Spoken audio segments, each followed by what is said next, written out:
number of my family members have had some skin cancer on their face. Most of my friends and family have someone that's close to them that they've lost to cancer.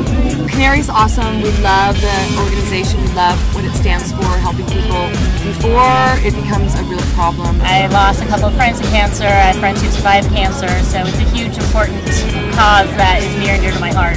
Oh, it was a great race. So much great support out there. All the super nice people, great cause. It was fun. I think it's fantastic in the way that it involves the community and not only the cycling community but a lot of the business community and all the volunteers, and very well supported race. The company was great, the cause was great, food was great, happy, smiles, health. It was awesome in every single way. We want to see this grow each year, so get your friends, get your family, get your neighbors, and give them a ride, either 5K or 100 miles.